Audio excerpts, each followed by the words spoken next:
that 35-point lead in the second quarter. How did this loss occur? We stopped playing. Playing well. Had the weight in the bag. Just stopped playing how we played and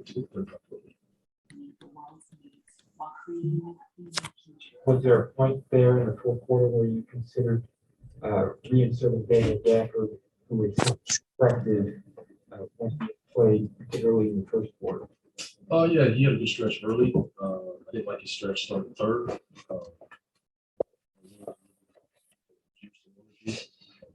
So to stay with the group, collectively, 1 through 10, myself included.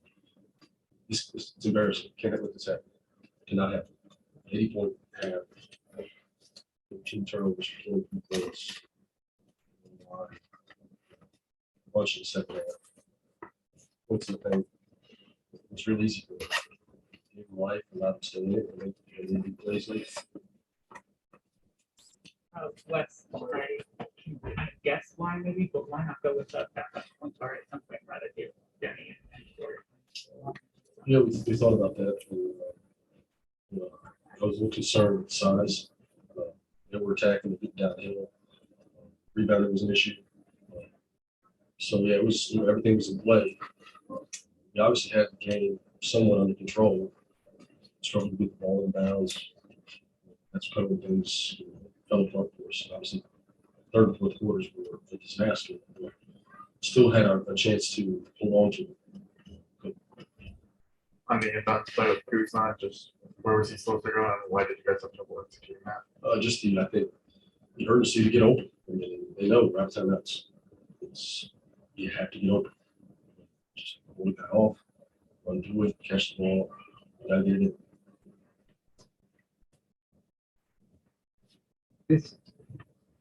Yours is a young team, but players with veteran experience, and a couple of them with rings. Did they lose their composure there as they started to lose?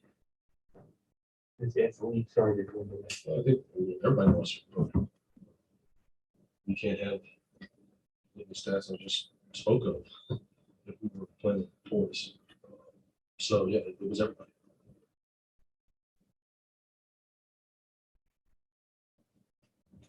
How does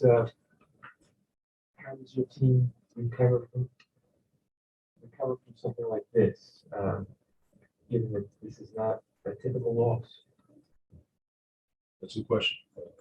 Hopefully we respond quickly. These type of games can linger. That's what we want to try to avoid.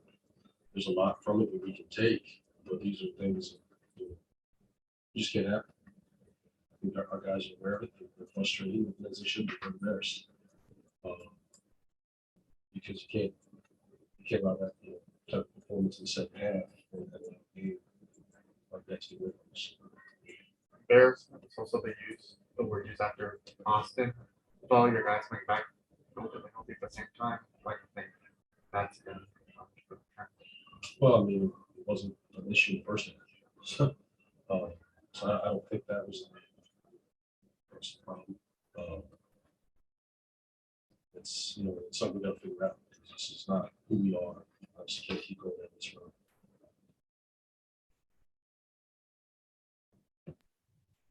That's it, Coach. Thank you for your time. Appreciate it. 5-second play there and what you saw and the differently getting that in. I had no options, so I'm not going to have a live ball turnover. Just took it. It's smart thing to do.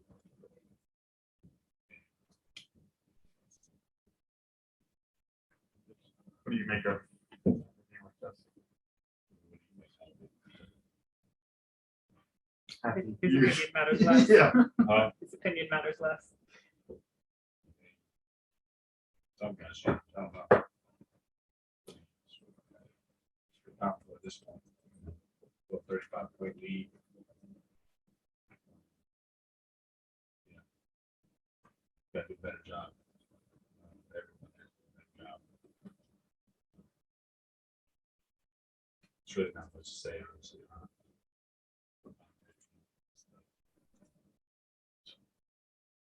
Iowa coach said he felt like he stopped playing, thinking at the game was the bag that he could have played. Do you concur with that? And if so, I mean, everybody stopped.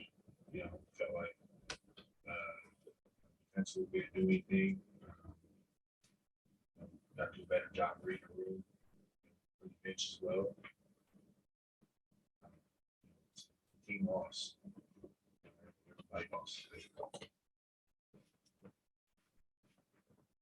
Kyle, you mentioned something's got to change, or what do you think needs to change?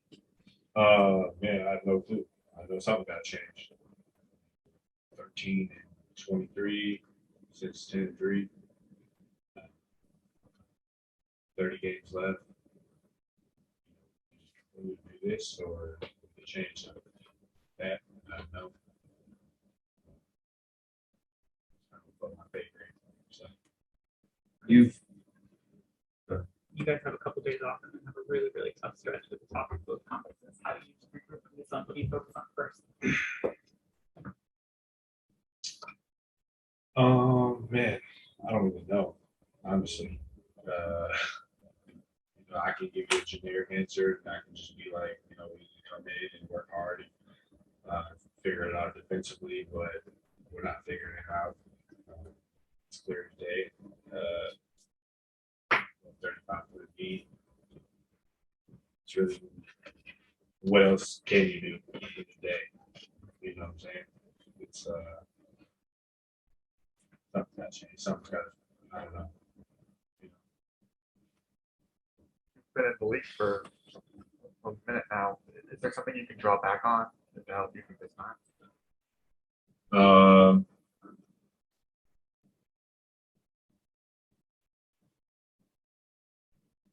No.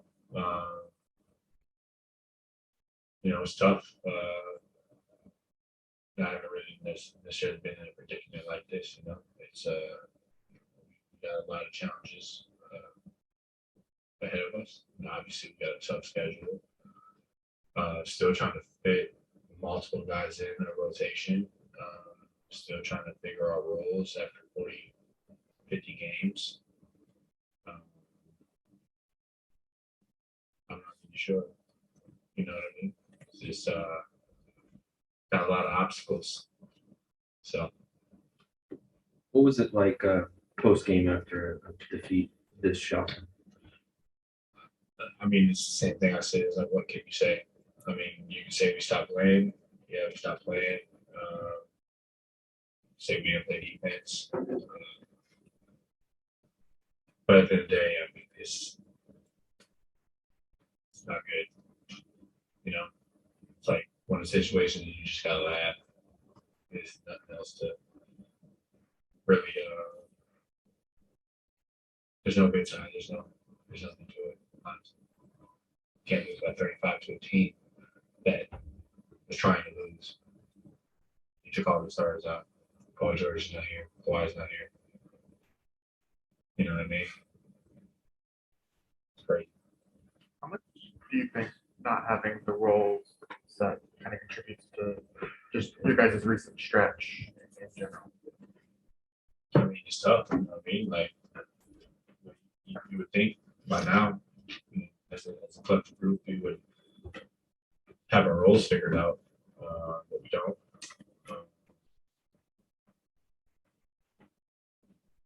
You know, same thing, rotation wise, we still don't have that. So, you know, granted, we haven't had a whole team this year. You know, we just played our first full game together, what, a couple, 3, 4 games ago. So it's like I said, we got obstacles. I'm sure.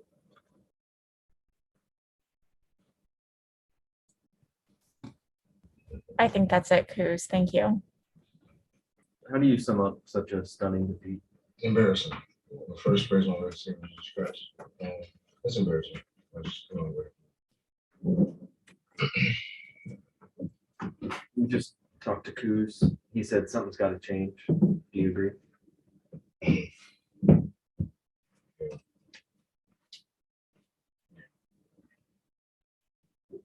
what do you think needs to change? A lot, but we gotta fix some things. For sure.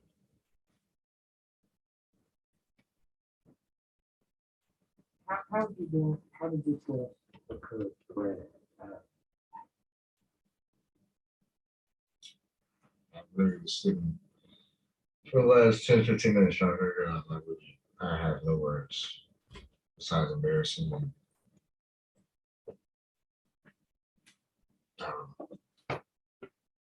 Right, you know, you guys have a really tough stretch coming up. Where do you start in terms of these next 3 days in practice? I mean, they're important. You know, kind of understanding who we are and what we are. What are we trying to achieve? Honestly, what kind of team are we trying to be? I think that's my biggest question to all of us as a unit. Like, who are we trying to be? Do we want to be a winning team or we don't?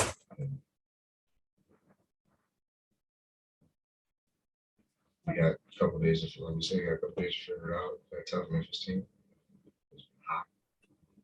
And we want to grow into a few other teams have been hot. So I mean, it doesn't stop. It doesn't stop. I think that's the frustrating part. You know, you're trying to make these adjustments and corrections on the fly. And you got a lot of problems and shit where households you got to deal with. So you got to figure it out. In the third and fourth, when things are clearly kind of starting to change, at least in that really good first half, is there a sense on the bench or on the players on the floor that like something, you know, we didn't need to tighten up, something's happening here, or what were you seeing out there? Yeah. I mean, that was emphasized throughout the whole second half. You know, the game isn't over. We haven't done shit. We aren't that good. Quit thinking that we're this elite team. Like, we were up 35 points tonight, lost the damn game.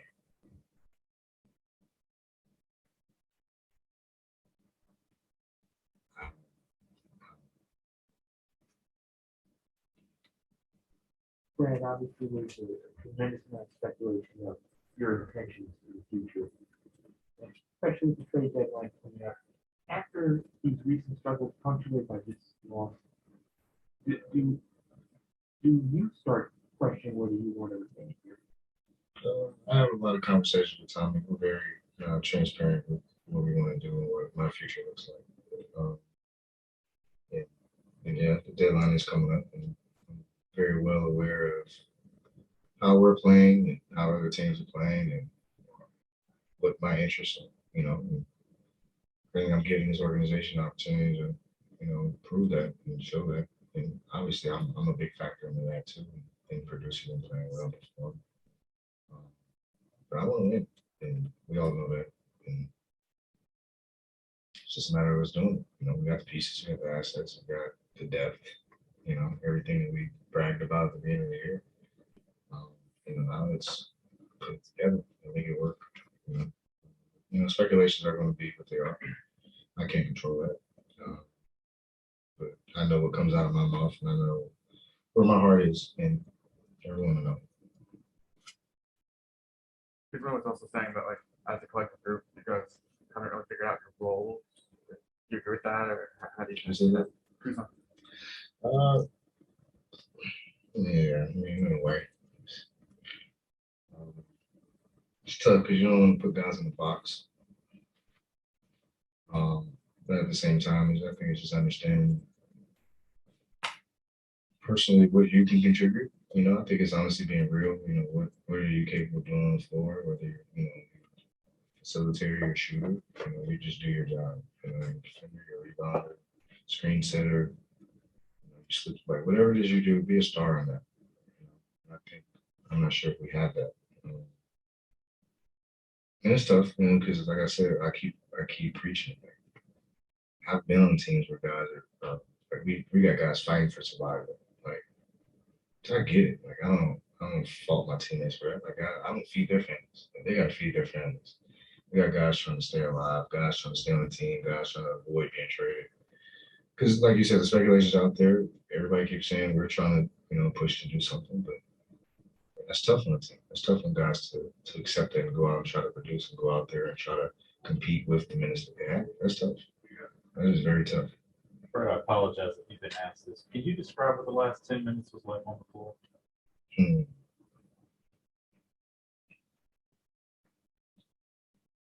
Uh, Honestly, Chris, I feel like we won the game. I feel like I was frustrated when I had to go back in because I knew we were up 20. And this should have been the game where starters get their rest. Plain and simple. Right? That's what type of game this should have been. And we didn't. And coach kept saying that, stay locked in, keep pushing. But we just, for whatever reason, we relaxed. Like we could just flip on a switch and be great. We haven't proved that all year. But for whatever reason, we go back into this shell of thinking we can flip on the switch and into the third, early fourth, and it kicks us in the foot every single time. Um, and tonight it did that. You give them life, they're gonna have confidence. Like there's no other way of putting it. Like we gotta be dogs. Gotta have heart. You can't teach that stuff. All right, what's the team-wide, including coaching staff, what's the next step after, not just a game like this, but after this point? Yeah, this was worse than Boston. Like Boston was a bad area, you know. This one feels 10 times worse. Um, but I mean, that's where we gotta. Nobody's gonna feel sorry for us. Nobody's gonna sit here and say, "Oh, it should have been this way." Hell, we could think refs should have called 3 fouls before he got the shot off. We were losing that game because that's what happens when you effort the game. Mess with the game. You don't win. You don't get rewarded. And we did that. But how do we bounce back? Remain to be seen because we're too inconsistent. I hope it's in a positive direction, in the right move. It looked, just watching the replay, Kennard's three, it looked like Spencer was attempting to foul. Is that what was attempted? Yeah, I mean, Wes told me before they even inbounded the ball to foul justice. You go back, you can see me trying to foul justice plenty of times. From slapping his arms, I wrapped around him, they didn't call it. Sure enough, Luke gets the handoff, and Spencer, I see Spence literally like grab his arm and foul, going thing, and I try to get a quick one before he rises up, and I feel like I got one. Takes another dribble, foul, three. So, can't make it up. Can't make the shot. We don't understand all team dynamics and how teams, we come from losses like this. We're not players. Mhm. After something like this, do you as a leader get the guys together and have everyone talk, or you talk, or is that too simplistic? Usually, me personally, I talk after games usually, and I leave a message with guys. And we all know we should have won the game. We all know we should have played better. So sometimes it's like it defeats the purpose of beating a dead horse. But at the same time, as a leader, I put myself in the forefront. Like I never blame my teammates for the losses. I never blame my teammates for anything. Like if you always hear me, it's my fault. It's my fault. It's my fault. Even if I have a great game and we lose, it's my fault. I always assume that responsibility. But for the most part, we have to understand that we aren't as good as we think we are. Um, and me, I just continue to lead by example, continue to be vocal. I've seen this before. I've been on teams like this before. And it's manageable. It's easy to turn around. Like I've been on teams where we turned it around and made a big run, and sure enough, we're top four, in the East going to the playoffs. Like so I've seen it. I've seen it. We've had success doing it, and it's possible. But if everybody's not bought in and locked in, to what coach wants, what's successful and sustainable for us, then we're not going to be that team. Is there a buy-in problem, particularly on the defensive end? Yeah, I think you can say that. Always go to your defense is nothing but your will. You gotta want to defend. You gotta want to get after it. You gotta want to keep your guy from catching. You gotta want to help your teammate. Those are defense is controlled in all aspects.